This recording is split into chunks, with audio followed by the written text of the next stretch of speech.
মনে করেন Jos Buttler. তিনি বলেন, আমাদের টি-20 ও একদিনের দল প্রায় এক। চ্যাম্পিয়ন ট্রফিতে ওরা খেলবে 5টা টি-20-র পর 3টে একদিনের ম্যাচ। সবই তো সাদা বলের ক্রিকেট, তাই চ্যাম্পিয়ন ট্রফির প্রস্তুতিতে কোনো সমস্যা হবে না। আসসালামু আলাইকুম, ওয়েলকাম মাই চ্যানেল। ভারতীয় বোর্ডের সমালোচনায় জস বাটলার, রোহিতের পাশেই দাঁড়ালেন ইংরেজ অধিনায়ক। নতুন নির্দেশিকা জারি করতে চলেছে ভারতীয় ক্রিকেট বোর্ড। বিদেশ সফরে ক্রিকেটারদের সঙ্গে তাদের পরিবারের থাকার সময় কমেছে। এই সিদ্ধান্ত ঠিক নয় বলেই মনে করছেন ইংল্যান্ডের অধিনায়ক জস বাটলার। তার মতে পরিবারের সঙ্গে ক্রিকেটারদের সময় কাটানো যথেষ্ট জরুরি। ভারতের বিরুদ্ধে বুধবার কলকাতার ইডেন গার্ডেন্স প্রথম টি-20 খেলতে নামছে ইংল্যান্ড। তার আগে সাংবাদিক বৈঠকে বোর্ডের নির্দেশিকা নিয়ে মুখ খুললেন জস বাটলার। বোর্ডের নতুন নিয়ম, 45 দিনের বিদেশ সফরে ক্রিকেটারদের সঙ্গে 2 সপ্তাহের বেশি থাকতে পারবে না তাদের পরিবার। ক্রিকেটারদের সঙ্গী এবং সন্তানদের একবারই বিদেশ সফরে দেওয়া হবে।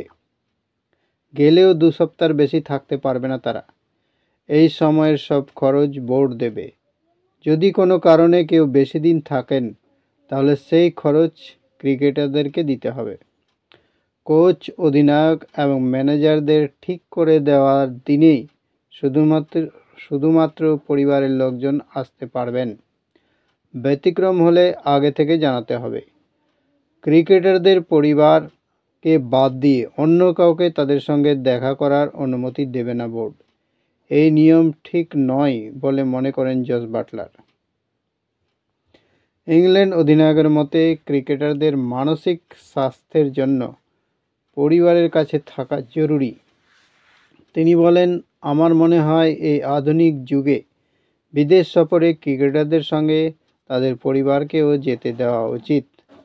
সারা বছর ধরে ক্রিকেট চলে, ফলে সারা বছরই বাড়ির বাইরে থাকতে হয় ক্রিকেটারদের। বিশেষ করে কোভিডের পর থেকে মানসিক স্বাস্থ্যের বিষয়টা খুবই জরুরি। পরিবারের সঙ্গে থাকলে খেলা খারাপ হয় না। আমার মনে হয় উল্টে ক্রিকেটাররা আরও ফুরফুরে থাকতে পারেন। পরিবার সঙ্গে থাকলেও পেশাদার ক্রিকেটারেরা পরিবার ও খেলার মধ্যে ভারসাম্য রাখতে পারেন বলেই মনে করেন বাটলার। তিনি বলেন, এটা কোনো সমস্যা নয়। আমার মতে পরিবার ও খেলার মধ্যে ভারসাম্য রাখতে হলে মনে করেন জস বাটলার। তিনি বলেন, আমাদের টি-20 ও একদিনের দল প্রায় এক। চ্যাম্পিয়ন ট্রফিতে ওরা খেলবে 5টা টি-20-র পর 3টে একদিনের ম্যাচ। সবই তো সাদা বলের ক্রিকেট, তাই চ্যাম্পিয়ন ট্রফির প্রস্তুতিতে কোনো সমস্যা হবে না। ইডেন ম্যাচের প্রথম একাদশ ঘোষণা ইংল্যান্ডের। ম্যাচের আগের দিনেই প্রথম একাদশ ঘোষণা করে দিল ইংল্যান্ড। আরও একবার ইডেনে খেলতে নামবেন গতবার কলকাতা নাইট রাইডার্স খেলা ফিল সল্ট। জফরা আর্চারও রয়েছেন দলে, তবে বাটলার হয়তো ওপেন করবেন না। 3 নম্বরে নামতে পারেন অধিনায়ক। ইংল্যান্ড দলের 11 জন ক্রিকেটার হলেন Ben Duckett, Phil Salt, Jos Buttler, Harry Brook, Liam Livingstone, Jacob Bethell, Jamie Overton, Gus Atkinson, Jofra Archer, Adil Rashid ও মার্ক উড।